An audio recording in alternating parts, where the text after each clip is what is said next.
নমস্কার, আমার চ্যানেলে সবাইকে স্বাগত জানিয়ে আজকে আবার একটি নতুন ভিডিও নিয়ে এসেছি আপনাদের কাছে। আজকে এই ভিডিওর মাধ্যমে আপনাদের বলে শোনাবো ভগবানকে 56 ভোগ কেন দেয়া হয়। আশা করি ভিডিওটি আপনাদের ভালো লাগবে। যদি ভালো লাগে তাহলে অবশ্যই একটি লাইক করবেন এবং ভিডিওটি আপনারা প্রথম থেকে শেষ পর্যন্ত শুনবেন। 56 ভোগ কেন দেয়া হয় না, 56 ভোগ হিন্দু ধর্মীয় ঐতিহ্যের একটি গুরুত্বপূর্ণ অংশ, যা বিশেষভাবে ভগবান শ্রীকৃষ্ণ এবং জগন্নাথ দেবের উদ্দেশ্যে নিবেদন করা হয়। এই বিশেষ ভোগ নিবেদনের পেছনে রয়েছে একটি পৌরাণিক কাহিনী, যা গোবর্ধন পর্বত উত্তোলনের সাথেও সম্পর্কিত। গোবর্ধন পর্বত উত্তোলনের কাহিনী কি? পুরাণ অনুসারে একবার দেবরাজ ইন্দ্র অত্যন্ত ক্ষুব্ধ হন এবং যখন শ্রীকৃষ্ণ ব্রজবাসীদের ইন্দ্র পূজা বন্ধ করে গোবর্ধন পূজা করতে বলেন, কৃষ্ণ মনে করতেন যে ইন্দ্রের উপাসনা ভয় থেকে করা হয়। তাই তিনি ব্রজবাসীদের বললেন যে গোবর্ধন পর্বতের প্রতি কৃতজ্ঞতা প্রকাশ করে তার পূজা করা উচিত, কারণ এই পর্বত তাদের গবাদি পশুর জন্য ঘাস সরবরাহ করে। রাগান্বিত ইন্দ্র তখন বৃন্দাবনের ওপর প্রবল ঝড় বৃষ্টি, বজ্রপাত এবং বন্যার আক্রমণ চালান।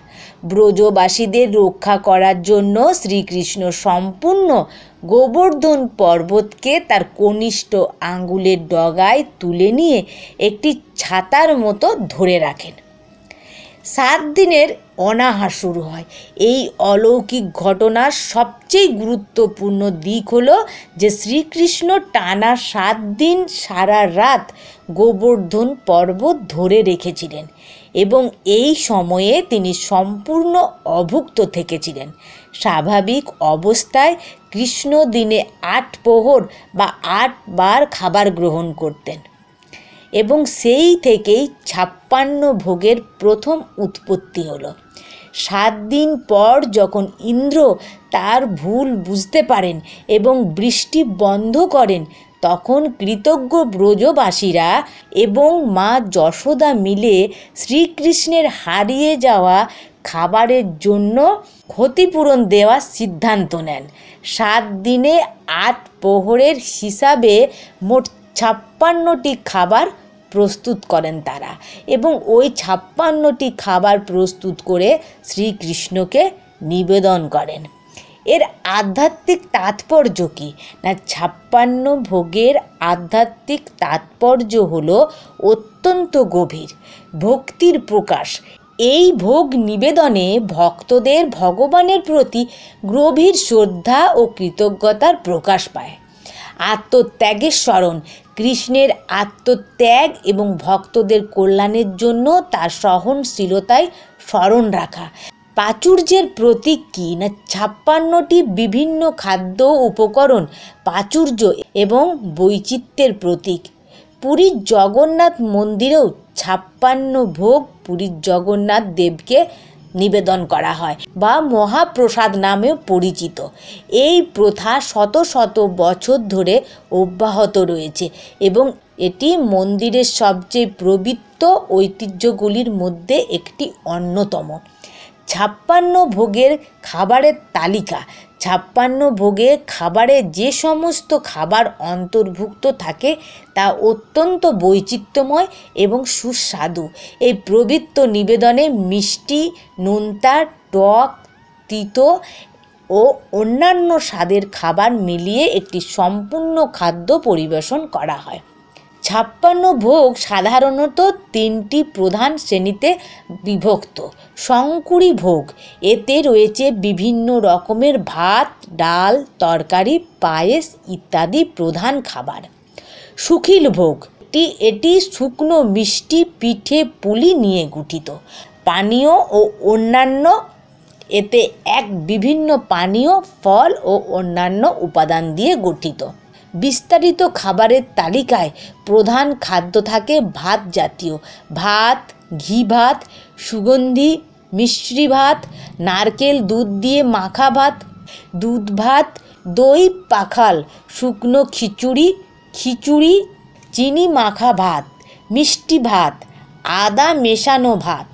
ডাল ও তরকারির মধ্যে থাকে ডাল, কড়ি, দই সবজির কড়ি, ডালমা, বেসর, শাক ভাজা, বেগুনের সবজি, লাউ, করলা ভাজা, লাবড়া এবং মিষ্টি ও মিষ্টান্নের মধ্যে থাকছে ক্ষীর, রসগোল্লা, জিলেপি, লাড্ডু, জিরা লাড্ডু, মালপোয়া, মোহনভোগ, রাবড়ি, পায়েস, ঘেওয়ার, প্যাড়া, মুগ ডালের হালুয়া ও পরমান্ন, রসবলি, ছানাপোড়া, সন্দেশ, বোঁদের লাড্ডু এবং দুগ্ধজাত খাবারের মধ্যে থাকে দই, মাখন, গাওয়া ঘি, মালাই, মাখন, মিছরি, পঞ্চামৃত, সাদা মাখন, দুধেশ্বর, পনিরের জিলেপি। নোনতা ও চাটনির মধ্যে থাকে চাটনি, মোরব্বা, আচার, পাঁপড়, বড়া, পকোড়া। পিঠা রুটি বা পিঠা জাতীয়তে থাকে পুরি বা লুচি, মঠরি, কচুরি, চিলা, টিক্কি। ফল ও শুকনো ফলের মধ্যে থাকে আম, কলা, আঙ্গুর, আপেল, আলু বোখরা, কিশমিশ, পেস্তা বাদাম, খেজুর, আমন্ড, কাজু বাদাম, কিশমিশ এবং পানীয়র মধ্যে থাকে শরবত, লস্যি, ডাবের জল, আমন্ড দুধ।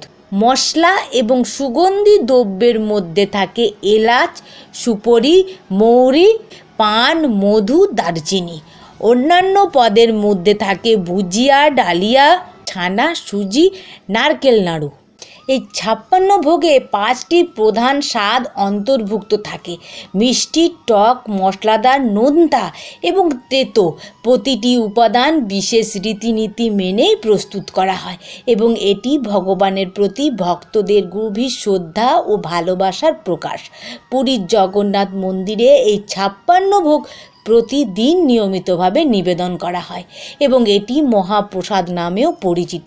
পবিত্র প্রসাদ সকল জাতি ধর্ম নির্বিশেষে সবাইকে বিতরণ করা হয়। আজকের ভিডিওটি এখানেই শেষ করলাম। যদি ভালো লাগে তাহলে অবশ্যই লাইক, কমেন্ট, শেয়ার করবেন। আপনারা ভালো থাকবেন, সাবধানে থাকবেন এবং সুস্থ থাকবেন।